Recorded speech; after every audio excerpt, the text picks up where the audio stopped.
আরেকবার হলো ইব্রাহিম নবী যখন ইসমাইলের গলার মধ্যে ছুরিটা চালাইবে, এই দেখেন ইচ্ছা মতো দেয়, ছুরি ঢুকে না। আল্লাহু আকবার। অথচ এই ছুরি দিয়া পাথরের মধ্যে কূপ দিলে দুইটা ভাগ হয়ে যায়, কিন্তু ইসমাইলের গলা ঢুকে না রে বাবা, ইসমাইলের গলায় ঢুকে না। ছুরির জবান খুলে গেছে। আপনি আমার বলতেছেন ইব্রাহিম ইসমাইলের গলায় কাটার জন্য, আর আমার আল্লাহকে খবরদার, আমার ইসমাইলের একটা পশম ধরা যাবে না। আল্লাহু আকবার বলেন না কেন? ওই দিক দিয়া সন্তান ছুরির নিচে, আর জিবরাইল আলাইহিস সালাম জান্নাত থেকে দুম্বা লইয়া কয় আল্লাহু আকবার, আল্লাহু আকবার। আর জোরে কোন না কেন? আল্লাহু আকবার, আল্লাহু আকবার। হঠাৎ কইরা ইব্রাহিম নবীর কানের মধ্যে আওয়াজটা আসছে, উপর দিকে কে জানে কইছে আল্লাহু আকবার, আল্লাহু আকবার। ইব্রাহিম নবী শুনে বলতেছে লা ইলাহা ইল্লাল্লাহু আল্লাহু আকবার। ইব্রাহিম নবীর কণ্ঠের মধ্যে যখন লা ইলাহা ইল্লাল্লাহু আল্লাহু আকবার শুনছে, সন্তান ওই ছুরির নিচে তাইকে বলতেছে আল্লাহু আকবার, আল্লাহু আকবার ওয়ালিল্লাহিল হামদ। চিৎকার মেরে কি আল্লাহু আকবার বলা যাবে না? এখন ওই তাকবীর আছে না নাই? আর জোরে কোন না আছে না নাই? বলেন আল্লাহু আকবার, আল্লাহু আকবার, লা ইলাহা ইল্লাল্লাহু ওয়াল্লাহু আকবার, আল্লাহু আকবার ওয়ালিল্লাহিল হামদ। এই আয়ামে তাশরিক আছে না নাই? এটা পড়া সবার জন্য বাবা ওয়াজিব। চিৎকার মেরে কোন আল্লাহু আকবার। ও আমার বন্ধু, ও যুবকের দল, আমরা জীবন মরণ যা আছে, আমার সালাত আল্লাহর জন্য, আমার জীবন আল্লাহর জন্য, ঠিক কিনা? ও পুঙ্কার বাবা, ইব্রাহিম নবীর কপালে বাগে জিব্বা দিয়া চাটিয়া চাটিয়া দুলা পরিষ্কার করে দে। আর নমরুদ দেখায় বাঘ খাস না কেন? যার কপালে নূর চমকায় তারে খাওয়া যায় না, তারে ভালোবাসা যায়। এরপর ইব্রাহিম নবীকে আল্লাহ ওই পরীক্ষা থেকে হেফাজত করছেন। ও বন্ধু, 2 নম্বরের পরীক্ষা ইব্রাহিম নবীর জন্য বিশাল বড় একটা গর্ত বানাইছে নমরুদ। আসেনি রে বাবা? এমন গর্ত বানাইয়া ওই গর্তের মধ্যে আগুন লাগাইয়া ইব্রাহিম নবীর আগুনের মধ্যে ফালাইয়া দিছে, কিন্তু ইব্রাহিম নবীর গায়ের মধ্যে একটা আগুনের আছরও লাগে নাই। সুবহানাল্লাহ। রক্ষা করার মালিককে আমরা সারা জীবন গান গাইছি, অনেক মানুষ আমার ফতোয়া দিয়া গান গাইছে। আরে বাবা, তিরস্কার কইরো না, আমাদের মনের কথা কিছু ছন্দের আকারে বলি। যারে মাটিও খাই না, জমেও সয় না গো, প্রেমিক যেই জনা, ঠিক না? হাই রে, ইব্রাহিম নবীর বাগেও খাইল না, আগুনেও ছুইল না, তার মানে প্রমাণ হয়ে গেছে রক্ষা করার মালিককে। ইব্রাহিম নবী একটা নয়, 2টা নয়, এমন ভাবে পরীক্ষা শুরু করলেন। তার স্ত্রী, প্রথম স্ত্রীর নাম হলো হযরতে সারা। এই সারার ঘরের মধ্যে কোনো সন্তান, আরো জোরে কোন, যাই আমার আল্লাহ দীর্ঘদিন পরে হাজেরার ঘরে সন্তান দিয়েছেন। আমার ইব্রাহিম নবী ডাক দিয়া কে, হাজেরা চলো না, তোমাকে নিয়ে আমরা হিজরতে বের হয়ে যাব। চিৎকার মেরে কন্যা আল্লাহু আকবার। ইব্রাহিম নবীর জীবনে অনেক হিজরত আছে। ও বন্ধুরি আমার, ইব্রাহিম আলাইহিস সালাম হাজেরাকে নিয়ে রওনা হয়ে গেছেন। যাইতে যাইতে এমন একটা জায়গায় যাওয়ার নির্দেশনা পেলেন, কয় মরুভূমির তরুলতাহীন, গাছপালাহীন একটা নিবিড় অরণ্যে একাকী তুমি চলে যাও, যেখানে গাছপালা থাকবে না, তরুলতা থাকবে না, পাখপাখালি তেমন থাকবে না, নীরব একটা জায়গায় তুমি ধ্যান করার জন্য চলে যাও। ছোট্ট বাচ্চা ইব্রাহিম ইসমাইল আলাইহিস সালামকে সাথে লইয়া ওই জায়গার মধ্যে তিনি রওনা হয়ে গেছেন। এই কথা সবাই জানলেও শুনতে হবে, কারণ কয়েকদিন পরে কুরবানি আসতেছে। কুরবানি মানে হলো গরু খাইয়া পেট ভরা নয়, কুরবানি মানে হইল আমার রবের নৈকট্য লাভ করা, কিনা বলেন? এবার ছোট বাচ্চা নাম হলো ইসমাইল, সাথী কইরা সুন্দর করে নিয়ে গেছে। ওই জায়গার মধ্যে যখন নিয়ে গেল, হঠাৎ করে ইব্রাহিম নবী এমন একটা জায়গায় গেছে যেই জায়গার মধ্যে গাছ নাই, যেই জায়গার মধ্যে তরুলতা নাই, যেই জায়গার মধ্যে কোনো মানুষ নাই, ওই জায়গায় যখন ইব্রাহিম নবী গেল, হঠাৎ কইরা ডাক দিয়ে কয়, হাজেরা তুমি তোমার সন্তান নিয়ে এই জায়গার মধ্যে থাকবা, তোমাদেরকে রেখে আমাকে চলে যেতে হবে। এবার হাজেরা ডাক দিয়ে কয়, স্বামী গো, ও আল্লাহর বন্ধু, ঘর থেকে বের কইরা এমন জায়গায় আনছেন যেই জায়গার মধ্যে মানুষ নাই, পানি নাই, খাওন নাই, কোনো কিছু নাই, যাই অল্প কটা খাওন নিয়ে আইছি, আর কদিন থাকবো জানি না, আপনি কখন আসবেন সেটাও তো জানি না।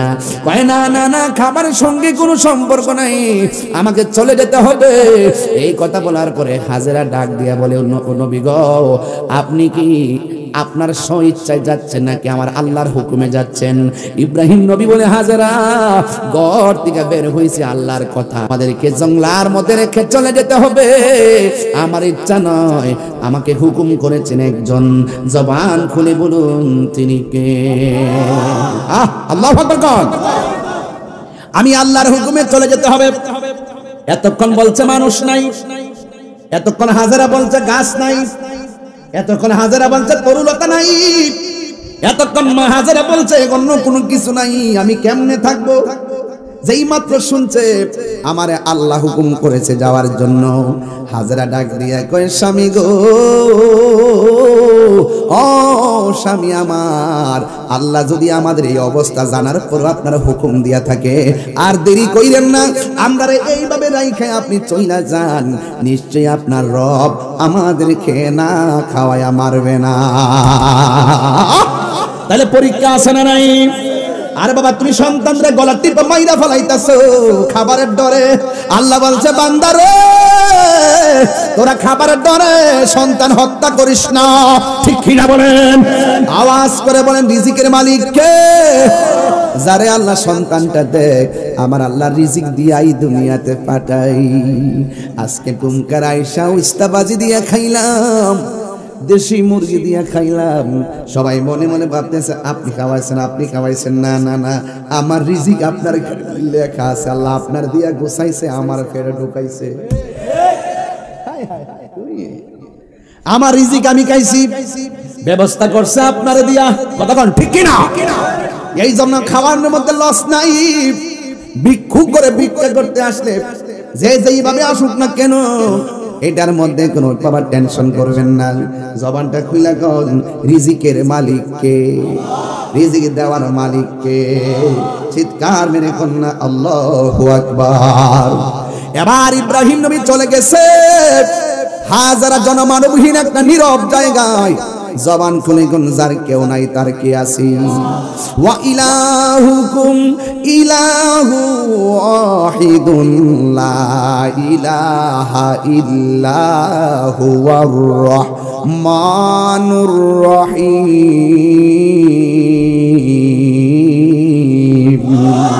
যার কেউ নাই তার কে আছে? ও যুবক, হাজেরা একলা সন্তানটারে লইয়া মরুভূমির বালুর মধ্যে দিন কাটে আর রাত কাটে, ডাইনি কোনো মানুষ নাই, বামে কোনো মানুষ নাই। হঠাৎ কইরা হাজেরা মরুভূমির বালুর মধ্যে থাকতে থাকতে আর খাবার শূন্যতার কারণে তার স্তনের দুধ শুকাইয়া গেছে, জিহ্বার পানিটা পর্যন্ত শুকাইয়া গেছে। আর সন্তানটা খাবারের জন্য ছটফট ছটফট শুরু করছে।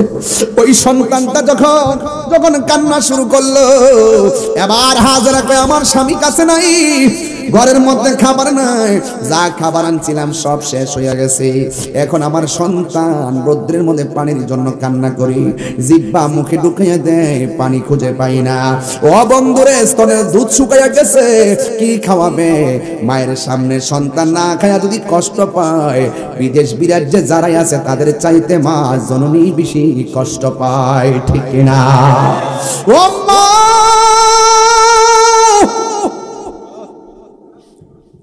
ও পুমকারার মা, তোমরা যে আমরা লাগা কত কষ্ট করছো গো মা, তোমরা যে কত কষ্ট করো সন্তানের জন্য আমরা জানি। ও যুবক, ও আজ যদি 1 মিনিটের জন্য ভালো লাগে থাকে, গরু আইনা জবাই করলে কোনো লাভ হইতো না, কুরবানি দিলে কোনো লাভ হইতো না যদি মার মনে হালকা কষ্ট থাকে। এই কষ্ট যারা দিবে দিয়ে হজ করলে লাভ হবে না। মাকে কষ্ট দিলে হজ করলে লাভ হবে না গো। মাকে কষ্ট দিয়ে কুরবানি দিলেও কোনো লাভ হবে না। মা তোর গোশত খাওয়ার পাগল না। মারে যদি কইতি আম্মা কোন গরু কিনতাম, লাল কিনতাম না কালো গরু কিনতাম, মা যদি তোরে কইতো পুত্রে যেটা ভালো লাগে এটা লইয়া, মা সবারে কইতো কালো আনলো কইতো সাদা আনলো কইতো, আমার ফুলা আমার জিগাইয়া গিয়া গরুটা কিনছে। এই ছোট ছোট কথাগুলো মা বাবার জন্য পাহাড় পরিমাণ সুখ। কথা কোন ঠিক কিনা? এই জন্য সন্তান বিপদে পড়লে অন্য কেউ কি বলে আমি জানি না, মার মতন দরদি আর কেউ নাই রে, মার মতো দরদি আর কেউ নাই। এবার হাজেরা সন্তানের না খাওয়া দেইকা পাগলের মতো একটা দৌড় মারছে। ডানে তাকাইছে বামে তাকাইছে গো, কোথাও কোনো মানুষ নাই, পানি নাই, গর্ত নাই, কূপ নাই। ও বন্ধু হঠাৎ করে দেখতেছে ঝর্ণার মতন পানি উঠতেছে। যেই পাহাড় থেকে পানি উঠতেছে সেই পাহাড়ের নাম সাফা। কি পাহাড়? দৌড়াইয়া সাফা পাহাড়ের মধ্যে গেল, যাইয়া দেখে কোনো পানি নাই। রৌদ্রের তাপের কারণে পাহাড়ের বালুগুলো ঝর্ণার মতো চিকচিক করছে। মা যখন দেখছে পানি নাই, বালু দেখা যায়, মনটা ভাঙ্গে গেছে।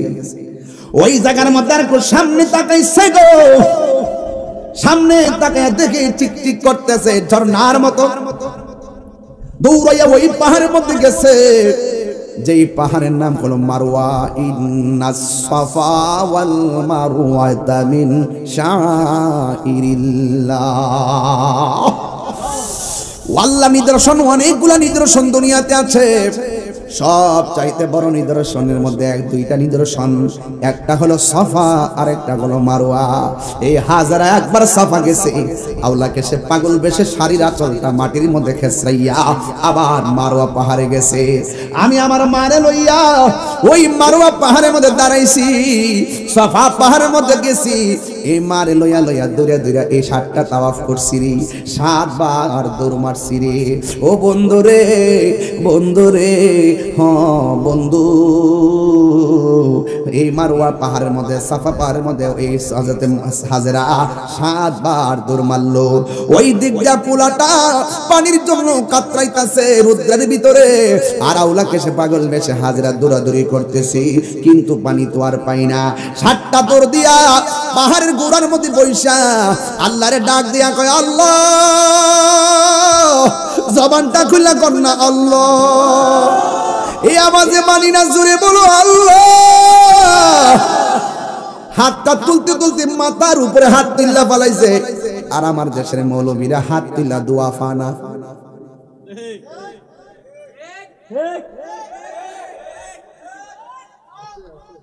আসেনি হাত তুল্লা দোয়া করবো, ইডালয়ও লাগাইছে বেজাল, ইডালয়ও বেজাল। আয় হায় হায়, ইসলাম ডারে কাটতে কাটতে কাটতে কাটতে নাফিতের মতন হয়ে গেছে। নাফিতের কাম হলো চুল কাটা, আর এদের কাম হলো দিন কাটা। ইন্দুরের মতো কাটতে কাটতে শেষ করে নিছে। ও বন্ধুরি, কি দিয়া ওয়াজ বুঝাইতাম। হাজারা কয়টা দৌড় দিছে। আল্লাহ কয় ও পৃথিবীর মানুষ, আমার হাজারার দৌড়টা এত ভাল লাগছে, কিয়ামত পর্যন্ত তোমরা 2টা পাহাড়ে দৌড়বা, নাইলে হজ হবে না। এসেনি পাগলকে পাগল বলিও না, সব পাগল পাগল না, কিছু পাগলে মন আছে যারা আল্লাহ নবীর প্রেমে দিওয়ানা। ঠিক কি না বলো? পাগল বেউরাই দাও, পাগল কইয়া, পাগলের ভিতরে কি আছে এটা জানো নি মিয়া? ঠিক কি না বলে না কেন? এটা দুনিয়ার পাগল না, অর্থের পাগল না, চেয়ারের পাগল না, ক্ষমতার পাগল না, এটা রবের পাগল। খাইও রব মাওলা, দুঃখে থাকলো রব মাওলা, কষ্টে থাকলো রব মাওলা, জ্বালাও পোড়াও যা করো করো, সহ্য করার ক্ষমতা দাও। চিৎকার মেরে বলেন মারহাবা।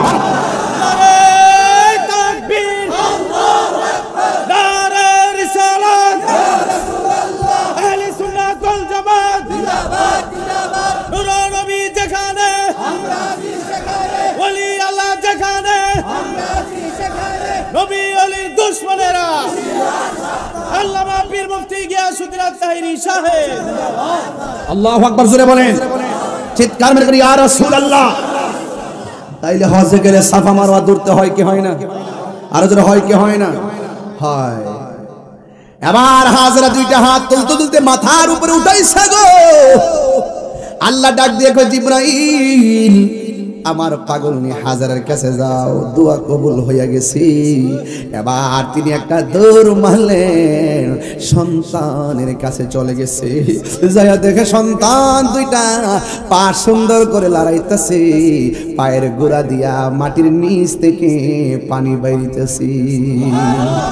এমন পানি বাইরিতেছে, ডান দিক যা বাম দিলে বাম দিকটা যায়, বাম দিলা বাদ দিলে সামনে যায়, সামনে বাদ দিলে পিছনে যায়, চতুর্পাশে পানি আর পানি, যেন বন্যা লেগে যাবে। আমার যখন পানি আর বাড়তেছে, হঠাৎ করে হাজারা পানির ডাক দেখে, পানি রে থাম। যেই মাত্র থাম বলছে, সাথে সাথে পানিটা থেমে গেছে। ওই দিন যদি হাজারা এই পানিকে থাম না বলতো, সারাটা পৃথিবী আমার আল্লাহ জমজমের পানি দিয়া বাসায়া দিত। এই পানি এখনো আছে না নাই? বিজ্ঞান বলেন, পরীক্ষা নিরীক্ষা যাই বলেন না কেন, পৃথিবীর মধ্যে ডাবের পানি, খালের পানি, পুকুরের পানি, যত পানি আছে এই পৃথিবীর মধ্যে সব চাইতে বিশুদ্ধ মজার পানি হলো জমজমের পানি। ওই ইব্রাহিম ইসমাইল নবীর পায়ের গোড়া দিয়ে যে এই পানিটা বের হইছে, এই পানির নাম জমজমের পানি। ডাবের পানি, পুকুরের পানি, টিউবওয়েলের পানি দাঁড়ায়া পান করা হারাম। আর ওই জমজমের পানি এমন পানি যে এই পানি দাঁড়ায়া পান করা হলো সুন্নাহ। আল্লাহু আকবার বলেন না কেন? গেলান দিয়া বুড়ায় বুড়ায় লইছি বাংলাদেশ, মারে লইয়া গেছি ওই বদরের যুদ্ধ, এখানে ৮০-৮৫ মাইল দূরে মদিনা থেকে, বহুত দূর। আমার মারে প্রাইভেট কারে বইরা নিয়ে গেলাম। যাওয়ার পথে একটা কূপ আছে, কূপের নাম হলো বীরে শেফা। বীরুন মানে কূপ, শেফা মানে হলো আরোগ্য। এমন একটা কূপ আছে, কূপের নাম ওই শেফা। সাহাবীরা যখন বদরের যুদ্ধ থেকে ফেরার পথে পানি তৃষ্ণার্ত হয়ে গেছে, ওই মুহূর্তে নবীরে ডাক দিয়ে, ইয়া রাসূলুল্লাহ পানি তৃষ্ণা লেগে গেছে। আমার নবী বলে এই কূপের ভিতর থেকে পানি পান করো। এবার সাহাবীরা মুখের মধ্যে পানি দিলেন। ইয়া রাসূলুল্লাহ এই পানি তো বড় লবণাক্ত, দুর্গন্ধ লাগে, কেমনে খাবো? এক riwayat-এর মধ্যে পাইলাম কাফের আগে জানতো নবী এখানে বিশ্রাম নিব, আর এখানে বিশ্রাম নিয়ে সাহাবারা পানি পান করবে, এই জন্য পানির মধ্যে বিষ মিশাই রাখছে, তারা যেন খায়া সেখানে মারা যায়। একটা riwayat-এর মধ্যে এটা রয়েছে। অথচ সাহাবীরা পানিটা মুখে দিয়েই দুর্গন্ধ, লবণাক্ত লাগে।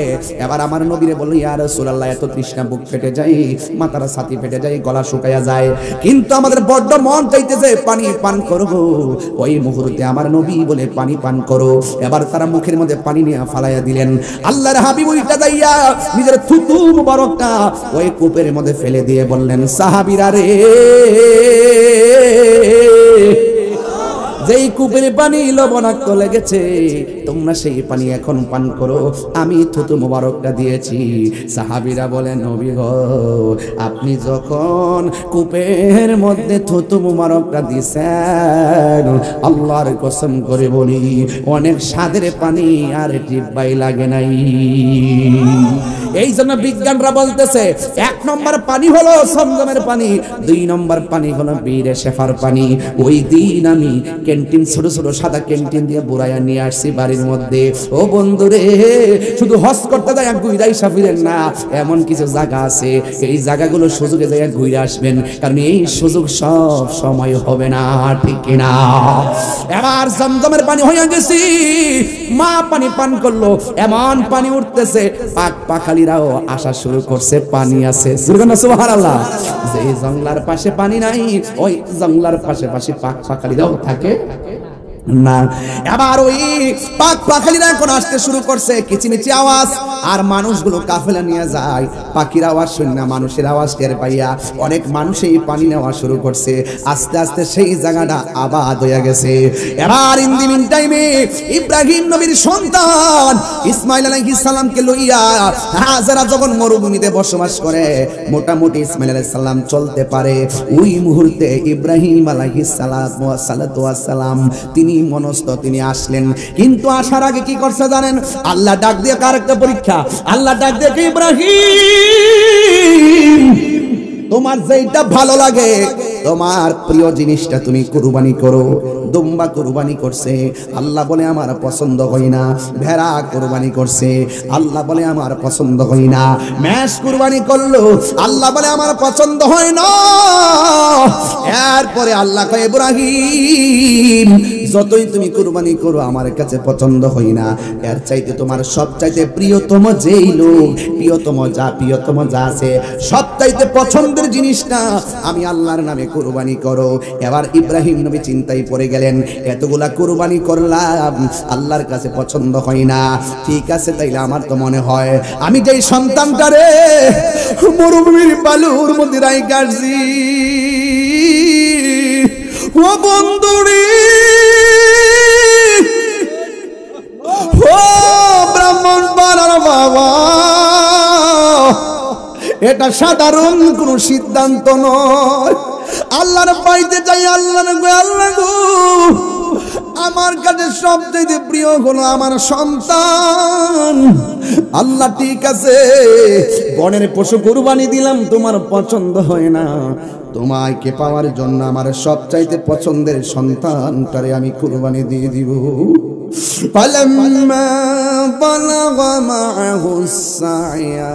ইব্রাহিম নবীর সন্তান ইসমাইল আলাইহিস সালাম যখন মোটামুটি চলাফেরা করতে শিখছে, ঠিক ওই মুহূর্তে ইব্রাহিম নবী হাজরার কাছে আসলেন। আয়েশা তখন বলতেছেন, হাজরা গো আমি তোমাদেরকে এইভাবে রেখে গেলাম, কিন্তু হাজরার কাছে সন্তান কুরবানির কথা বলতে সাহস পায় না। এই পৃথিবীর যে যাই বলুক না কেন, সন্তানের কুরবানি আমি যদি বাবা হিসেবে মাইনা নেই, কিন্তু সন্তানের মা কোনোদিন মানবে না, তার কলিজা ফেটে খান খান হয়ে যাবে। কথা বলেন ঠিক কিনা? এই জন্য সন্তানটারে ইব্রাহিম নবী হাজরাকে না বইলা সন্তানরা ডাকছে, ইয়া বুনাইয়া ইন্নী আরা ফিল মানামি আন্নী আসবাহুকা ফানজুর মাযা তারা। ইব্রাহিম ও ইসমাইল, ও বাবা, হে আমার সন্তান, ইন্নী অবশ্যই আমি আরা দেখেছি, ফিল মানামি ঘুমের ঘরে, আন্নী অবশ্যই আমি আসবাহুকা তোমাকে জবাই করেছি, ফানজুর মাজা তারা, এই ব্যাপারে তোমার মতামত কি? কিও সাধারণ খবর নাকি? গরু যে ঠাস করে করে খাইলেন, ইতিহাস কি নাড়া দেয় না ভিতরে? কেমন মহব্বত লাগবে পশুরা কুরবানি করতে। এবার যেমন বাপ তেমন সন্তান।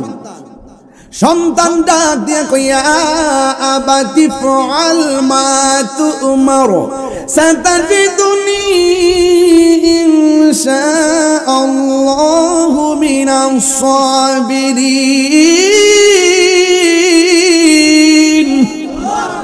যেমন বাপ তেমন সন্তান।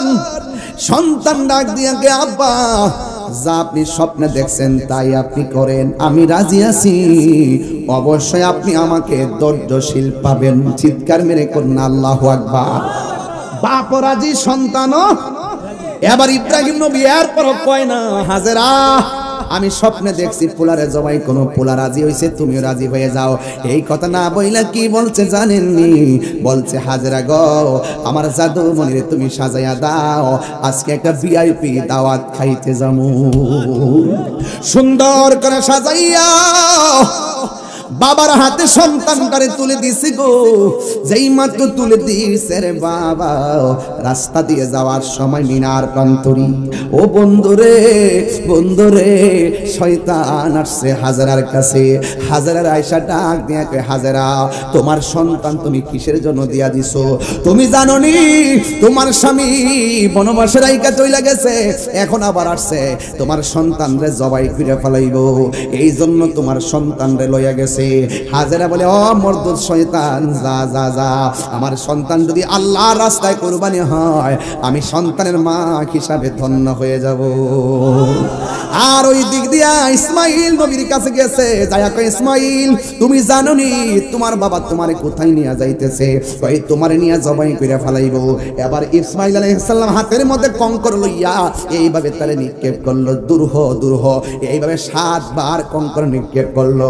এখনো হজে গেলে সেই কঙ্কর নিক্ষেপ আছে না নাই? এবার ইসমাইল নবীর কাছেও কোনো পাত্তা পাই নাই, হাজারের কাছে কোনো পাত্তা না পাইয়া শয়তান পরাজিত হইয়া গেল। এবার সন্তানকে লইয়া তিনি মিনার প্রান্তরে চলে গেল। ও বন্ধুরে, ও বাবা, আসমানটা যেন ভাঙ্গা পড়ে, আকাশটা যেন কান্না করতেছে। পৃথিবীর ইতিহাসে আল্লাহকে রাজি করতে যাইয়া সন্তানের গলায় ছুরি চালাইব, এটা সাধারণ কোনো খবর না রে, সাধারণ কোনো খবর না। চিৎকার মেরে কন্যা আল্লাহু আকবার। এবার সন্তান কয়, বাবা ও বাবা কোথায় আনছো? কই তোমার মিনার প্রান্তরে আনছি, এখন তোমাকে জবাই করব, তুমি কি বলো? ও বাবা আমি রাজি আছি।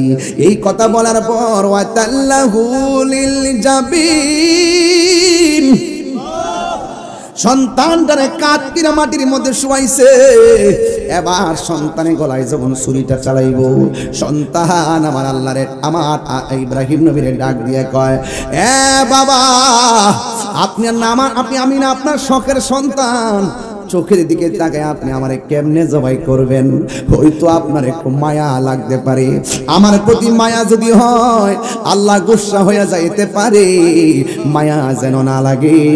আমার 2টা চোখ আপনি বান্দা দেন, যেন আমার চোখের প্রতি আপনার চোখ না পড়ে। সন্তানটার চোখ 2টা বানলো, গলার মধ্যে ছুরি চালাইব।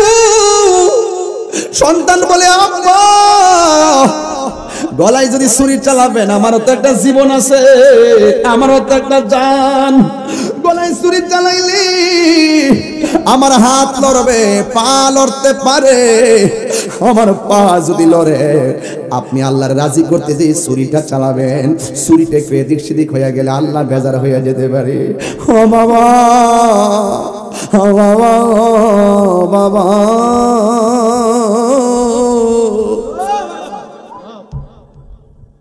আমার চোখ 2টা বাঁধছেন, যেমন করে আমার 2টা হাত বেঁধে ফেলেন, আমার 2টা পা বেঁধে ফেলেন, যেন আমার হাত না লড়ে, আমার চোখের দিকে তাকাইয়া যেন আপনার মায়া না লাগে, মায়া না লাগে, মায়া না লাগে।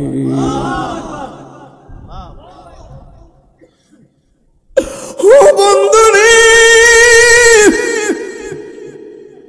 ও ব্রাহ্মণ পাড়ার বাবা, সন্তানের কথা শুই না হাত বাঁধলো, সন্তানের কথা শুই না পা বাঁধলো, সন্তানের কথা শুই না চোখ বাঁধলো। এবার ছুরিটা ভালো করে ধার করছে, গলায় যখন ছুরিটা চালাইব, সন্তান ডাক দিয়া কে, আব্বা আমি আপনারে বলছিলাম আমার চোখ বাঁধার জন্য, হাত বাঁধার জন্য, এখন আমি সুন্দর করে শুয়ে গেছি, আপনি আমারে ধৈর্যশীলের অন্তর্ভুক্ত পাবেন। আমার পায়ের বাঁধনটা ছেড়ে দেন, আমার হাতের বাঁধনটা ছেড়ে দেন, আমার চোখের বাঁধনটা ছেড়ে দেন। ডাক দিয়ে কই, পুত্রে তুমি কি নড়াচড়া করবা না? সন্তান ডাক দিয়ে কই, বাবা ও বাবা আমারে আপনি ধৈর্যশীলদের অন্তর্ভুক্তি পাবেন। আল্লাহর কসম একটা চোখের পাতিও লড়বে না। ও বাবা তুমি আমার হাত পা পাল্লা কইলা কেন, আবার ছাড়তে কইলা কেন? ডাক দিয়ে বাবা আমি কেন হাত পা খুলতে বলছি জানেননি? যদি আজকে আপনি আমারে হাত পা বাইন্দা জবাই করবেন, তাইলে কিয়ামত পর্যন্ত মানুষ আপনারে কইব আমি জবাইয়ের মধ্যে রাজি ছিলাম না, রাজি ছিলাম না, রাজি। মানুষে মনে করবা আপনি আমার জুরে হাত পা বাইন্দা নির্দয়া হইয়া জবাই করছেন। ও বাবা গো আমারে হাত পা খুইলা দেন, আমার একটা হাত লড়বে না, আমার একটা পাও লড়বে না। يا أبت فعل ما تؤمر ستجدني إن شاء الله من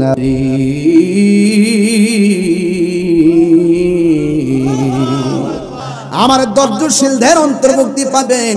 হাত পা বান্দা জবাই করলে মানুষ বলবে আপনি আমারে জোরে জবাই করছেন, আমি রাজি ছিলাম না। আজকে একটা কথা প্রমাণ দিয়া যাব, আপনি আমাকে জবাই করতে রাজি, আমি জবাই হতেও রাজি, একমাত্র একজনের জন্য। জবানটা খুলে বলেন তিনি কে? আওয়াজে মানি না, জোরে কন্যা তিনি কে? এবার ইব্রাহিম নবী হাতের মধ্যে ছুরিটা লইয়া গলার মধ্যে যখন ছুরিটা চালাইয়া দিবে, আল্লাহ ডাক দিয়া কই জিব্রাইল তাড়াতাড়ি জান্নাতের ভিতরে যা। সুবহানাল্লাহ। কোথায় যাও, কোথায় যাও? তাড়াতাড়ি জান্নাতের ভিতরে যাও। জান্নাতের ভিতরে যাই একটা দুম্বা নিয়ে আসো। জিব্রাইল আলাইহিস সালাম এই দুনিয়ার মধ্যে 3 থেকে 5 বার দ্রুত গতিতে আসছে। একবার আসছে কোন সময় জানেননি? যখন ইউসুফ আলাইহিস সালাম রে তার 10 ভাই মিল্লা কুয়ার মধ্যে ফালাইয়া দিছে, কেউ দেখে নাই, ষড়যন্ত্র করে ফালাইছে। আল্লাহ বলে জিব্রাইল দ্রুত যাও, ইব্রাহিম আমার ইউসুফ নবী কুয়ার পানির মধ্যে পড়ার আগে তুমি দ্রুত যাইয়া পাখাটা কুয়ার নিচে বিছাইয়া দাও। এই হলো তিনি একবার দৌড়ায় আসছে। আরেকবার কোন সময় জানেননি? যখন আমার নবী উহুদের জমিনে দন্ত মোবারক ভাঙছে, দাড়ি মোবারকের মাথা মোবারকের রক্ত মোবারকটা ঝরে গেছে, মাটিতে পড়ার আগে আল্লাহ কয় জিব্রাইল তাড়াতাড়ি যাইয়া রক্ত মোবারকটা হাতে লও। এই রক্ত মোবারক যদি জমিনের মধ্যে পড়ে কিয়ামত পর্যন্ত জমিনে গাছপালা হবে না। এই কুরবানি মানি হলো আল্লাহ নৈকট্য লাভ করা। কার নৈকট্য লাভ করা? রাসূলুল্লাহকে প্রশ্ন করা হয়েছে, আর রাসূলুল্লাহ কুরবানি কি? রাসূল বলছেন এটা হলো ইব্রাহিম আলাইহিস সালামের সুন্নাহ। এটার মধ্যে কি ফজিলত রয়েছে? এই কুরবানির পশু জবাই করার পরে কুরবানির গায়ের মধ্যে যত পশম আছে সেই পরিমাণ নেক আল্লাহ দান করেন। আল্লাহ বলছেন যে কুরবানির পশুর গায়ের গোশত এবং রক্ত আল্লাহর কাছে পৌঁছে বান্দার তাকওয়া। এই জন্য আমি বলছিলাম যার অন্তরে তাকওয়া থাকে, যার অন্তরে তাকওয়া থাকবে, আল্লাহর ভয় থাকবে, তাকে সেভ করার দায়িত্ব কার? ওয়া আলামু আন্নাল্লাহা মাআল মুত্তাকিন। জেনে রেখো যাদের অন্তরে আমি আল্লাহর ভয় আছে, আমি আল্লাহ তাদের সাথে আছি। আর আমি আল্লাহকে যারা ভয় করবে, আমি আল্লাহ তাদের প্রতি সন্তুষ্ট হয়ে তাদেরকে একটা নয়, ওয়ালিমান খাফা মাকাম রাব্বিহি জান্নাতান, আমি আল্লাহ তাদেরকে 2টা জান্নাত দান করব। সেই জান্নাত পেতে গেলে পরীক্ষার দরকার আছে না নাই? আল্লাহ বলছেন ইব্রাহিম তুমি না আমার হাজেরাকে বলছো দাওয়াত খেতে আসছো, আমার হাজেরা যদি জিজ্ঞেস করে বাবা ছেলে মিলে দাওয়াত খেয়ে আসছো, আমার জন্য কি আনছো? আল্লাহ বলেন ইব্রাহিম তুমি দুম্বাটা জবাই করে 3 ভাগ করো, 1 ভাগ তুমি তোমার পরিবারের জন্য নিয়ে যাও, আরেক ভাগ দান করে দাও, আরেক ভাগ আত্মীয় স্বজনের মধ্যে দিয়ে দাও, আমার হাজেরার জন্য নিয়ে যাও। জোরে কন্যা সুবহানাল্লাহ। তো বলুন তো দেখি, আল্লাহকে রাজি করতে গেলে আল্লাহ যদি রাজি এবং খুশি হয়ে যায়, আল্লাহ আমাদেরকে নিয়ামত দেয় কি দেয় না? এরই ধারাবাহিকতার নাম কুরবানি। খবরদার বনের পশু নয়, মনের পশুত্বকে আপনি কুরবানি করেন।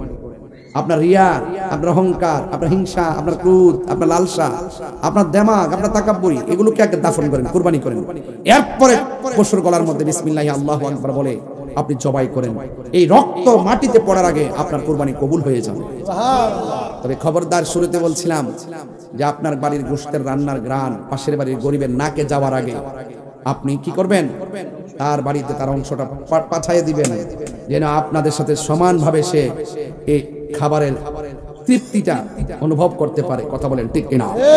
তবে খবরদার, অনেকে কুরবানির পশুর গায়ের মধ্যে চামড়া রেখে চামড়া বিক্রি করে ফেলে রাত্রিবেলা, এটা করা যাবে না, এটা জায়েজ নাই। এটা কি নাই? জায়েজ নাই। জবাই করার পরে পশুর শরীর থেকে চামড়া আলাদা করার পর, জবাই করার পরে আপনারা এই চামড়া বিক্রি করবেন। রাজি আছেন সবাই? এগুলো একটু মাথায় রাখবেন, ঠিক আছে তো ইনশাল্লাহ? তবে খবরদার, কোনো ধরনের সুদখোরের সাথে আপনি সম্পর্ক রাখবেন না। আপনি একটা লোক সুদ খাইতেছে, তার সাথে আপনি কুরবানির শেয়ার নেবেন না, এটা মনে থাকবে। একদম ফেয়ার এন্ড কেয়ার, কোনো ভেজাল নাই, এরকম লোক নিয়ে আসবেন যার তাকওয়া ভালো, যার পরহেজগারিতা ভালো, যার ইবাদত ভালো, যে চলাফেরার মধ্যে ভালো, তার সাথে শরীক হবেন ইনশাআল্লাহ। মনে থাকবে কথাগুলো। এই কথাগুলো কিন্তু খুবই গুরুত্বপূর্ণ। সুদ হারাম, এটা কি মোল্লার ফতোয়া না আল্লাহর ফতোয়া? কার কথা মানবেন? আল্লাহর কথা মানবে ইনশাআল্লাহ। অনেকে আছে কি সুদের টাকা দিয়ে কুরবানি করে 1 লাখের জায়গায় 3 লাখ টাকা দিয়ে কিনে, লাভ হইব কি? হারাম টাকা দিয়া কুরবানিতে সওয়াবের আশা করলে ডাবল গুনাহ হবে। কি গুনাহ হবে? এক হইলো সুদ খাওয়া, এক গুনাহ। 2 নম্বর হইলো এই হারাম দিয়ে আবার সওয়াবের আশা করা, আবার আরেক গুনাহ। তাহলে গুনাহ কি সিঙ্গেল না ডাবল? তাহলে আমরা এই ডাবল গুনাহ দিতে চাই না।